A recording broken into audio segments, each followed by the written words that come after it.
अवधूत चिंतन श्री गुरुदेव दत्त श्री स्वामी समर्थ. नमस्कार मंडळी, स्वरूपम समर्थम चॅनलमध्ये तुम्हा सर्वांचं पुन्हा एकदा खूप खूप मनापासून स्वागत करते. आजच्या व्हिडिओमध्ये आपण काय सांगणार आहे तर 13 तारखेला म्हणजे 13 फेब्रुवारी 2024ला आहे गणेश जयंती. तर त्याबद्दल मी तुम्हाला काही माहिती सांगणार आहे की गणेश जयंती काय आहे, त्याचं महत्त्व काय आहे, ती आपण का साजरी करतो आणि सोबतच त्या दिवशी आपल्याला कुठली सेवा करायची आहे, कशा प्रकारे करायची आहे, हे सगळं मी तुम्हाला आजच्या व्हिडिओमध्ये सांगणार आहे. तर व्हिडिओ शेवटपर्यंत नक्की बघा. तर आपल्या पुराणानुसार असं सांगितलं गेलं आहे की गणपती बाप्पांनी 3 वेळा जन्म घेतला, 3 वेळा अवतार घेतला. तर ते 3 वेळ कोणती ही मी तुम्हाला सांगणार आहे. आपल्या सगळ्यांना माहिती आहे की गणेश चतुर्थीच्या दिवशी गणपती बाप्पांनी अवतार घेतला, म्हणजे त्यांचा जन्म झाला हे आपल्या सगळ्यांना माहिती आहे. कारण त्या दिवशी आपण सगळेजण गणपती बाप्पांची पूजा करत असतो, आपल्या घरोघरी गणपती बाप्पांची स्थापना होत असते. पण ही 3 वेळा त्यांनी जन्म घेतला म्हणजे अवतार घेतला, ह्याचं नेमकं कारण काय आहे किंवा नेमकी गोष्ट कुठली आहे हे मी तुम्हाला सांगणार आहे. तर राक्षसांचा विनाश करण्यासाठी गणपतीने 3 वेळा अवतार घेतला असं म्हटले जाते. त्यातली पहिली वेळ ही कुठली आहे तर पहिली वेळ म्हणजे वैशाख शुक्ल पौर्णिमा, त्याला पुष्टीपती विनायक असेही म्हटले जाते. या दिवशी पिठाचा गणपती तयार केला जातो आणि पिठाच्या गणपतीची पूजा केली जाते. दुसरी वेळ म्हणजे भाद्रपद शुक्ल चतुर्थी, जी गणेश चतुर्थी म्हणून आपण साजरी करतो, आपण सगळेजण साजरी करतो. या दिवशी मातीच्या गणपतीची पूजा केली जाते, मातीच्या गणपतीची मूर्ती बनवली जाते आणि त्याची पूजन केले जाते. आपण सगळेजण आपल्या घरी मातीच्याच गणेशाची स्थापना करीत असतो, 10 दिवसांसाठी आपण पूजा करीत असतो किंवा सार्वजनिक मंडळात सुद्धा मातीच्या गणेशाची स्थापना होत असते आणि त्याची पूजा होत असते. तर मातीच्या गणेशाची स्थापना करून त्यांची पूजा करणे म्हणजेच काय तर एकंदरीत आपण पृथ्वीची पूजा करीत असतो. भाद्रपद हा महिन्यात शेतात धान्य तयार होतात. तर त्या गोष्टीसाठी म्हणून आपण मातीच्या गणेशाची पूजा करीत असतो, म्हणजेच पृथ्वीची पूजा करीत असतो, पृथ्वीला कृतज्ञता व्यक्त करण्यासाठी. तर असं ते त्याचं महत्त्व आहे. आणि तिसरी वेळ म्हणजे कुठली तर तिसरी वेळ म्हणजे माघ शुक्ल गणेश जयंती, म्हणजेच आता जी येणार आहे 13 फेब्रुवारी 2024ला जी येणार आहे ती जयंती. तर या दिवशी धुंडी राज व्रत करण्यास सांगितले असते. तर हा दिवस कसा साजरा केला जातो तर याबाबत आपल्या स्कंद पुराणात असं सांगितलं गेलं आहे की नरांतक राक्षसाला ठार मारण्यासाठी गणेशाने काश्यपाच्या पोटी जन्म घेतला, तो ह्याच दिवशी. म्हणून ह्याला धुंडीराज गणेशोत्सव असेही म्हटले जाते किंवा तिलकंद चतुर्थी असेही म्हटले जाते. या दिवशी चं महत्त्व म्हणजे काय, या दिवशी आपल्याला कुठली सेवा करायची आहे तर बघा, बरेच जण या दिवशी एकदिवसीय गणेशाची स्थापना करीत असतात. काही ठिकाणी करतात, काही ठिकाणी नाही करत. जर आपण नसेल करत तर आपल्याला आपल्या घरच्या गणेशाची पूजा करायची आहे, त्यांची साधना करायची आहे. तर या दिवशी जर शक्य असेल तर आपल्याला एकदिवसीय म्हणजे एका वेळचा उपवास करायचा आहे. सकाळी तुम्ही उपवास करा, संध्याकाळी तुम्ही नैवेद्य वगैरे राखून उपवास सोडू शकता. तर अशा प्रकारे आपल्याला या दिवशी उपवास करायचा आहे, दिवसभर उपवास करून आपल्याला संध्याकाळी सोडायचा आहे.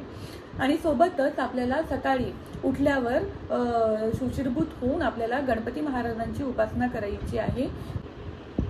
तर या दिवशी आपल्याला सकाळी लवकर उठून शुचिर्भूत होऊन आपल्याला आपल्या देवघरात जे आपले गणेश आहेत त्यांची आपल्याला अभिषेक करायचा आहे. अभिषेक आपण तुम्हाला जर पाण्याने करायचं असेल तर पाण्याने करा, तुम्हाला जर पंचामृताने अभिषेक करायचा असेल तर पंचामृताने करा, किंवा आधी पंचामृताने अभिषेक करून नंतर मग पाण्याने करू शकता. बघा, पाण्याने अभिषेक करण्याचा फायदा हा आहे की आपल्या सगळ्यांना माहिती आहे की गणपती बाप्पा हे विद्येची देवता आहे. तर जर आपण पाण्याने जो अभिषेक करतो तर बाप्पांच्या अभिषेकाचं जे पाणी आहे ते पाणी आपण आपल्या घरातील लहान मुलांना जर प्यायला दिलं तर त्याचा खूप जास्त परिणाम होत असतो. लहान मुलांचं जे विनाकारण चिडचिड, हट्ट जो असतो किंवा काही मुलांचं अभ्यासात लक्ष लागत नाही, अभ्यास करायची त्यांची इच्छा होत नाही, शाळेत जाण्यासाठी त्रास देतात, जे काही लहान मुलांचे जे काही समस्या असतात त्यावर बऱ्यापैकी फायदा होत असतो. जर तुम्ही पाण्याने जर गणपती बाप्पांचा अभिषेक केलं तर ते पाणी तुम्ही आपल्या घरातील लहान मुलांना पिण्यास द्या, किंवा तुम्ही पंचामृताने सुद्धा अभिषेक करू शकता. अभिषेक झाल्यावर गणपती बाप्पाची आपल्या देवघरात स्थापना करायची आहे. गंध, अक्षदा, हळद कुंकू अक्षदा अर्पण करून पूजा करायची आहे. गणपती बाप्पांना जास्वंदाचं फूल आवडत असतं, तर त्या दिवशी तुम्हाला जास्वंदाचं फूल बाप्पांना अर्पण करायचं आहे. सोबतच तुम्हाला 21 दुर्वा अर्पण करायचे आहे. 21 दुर्वा अर्पण करण्याचं कारण काय? आपण नेहमी 21 दुर्वांचं महत्त्व आपण सांगत असतो की बाप्पांना आपण 21 दुर्वा अर्पण करत असतो. तर याचं महत्त्व म्हणजे काय आहे, तर मातृदेवता ज्या आहेत त्या 21 आहेत, म्हणून आपण 21 दुर्वा बाप्पांना अर्पण करत असतो. कारण गणपती बाप्पा हे मातृप्रिय आहे, हे आपल्या सगळ्यांना माहिती आहे.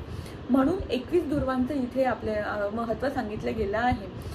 गणपती हा 14 विद्या आणि 64 कलांचा अधिपती असल्यामुळे यांना आपण विद्येचे देवता म्हणून आपण त्यांची पूजा करीत असतो, यांची उपासना करीत असतो.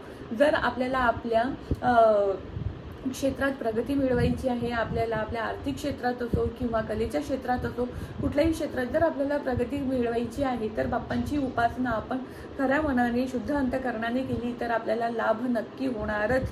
गणपती बाप्पांची पूजा कधीही चिंताग्रस्त अवस्थेत तुम्ही करू नका.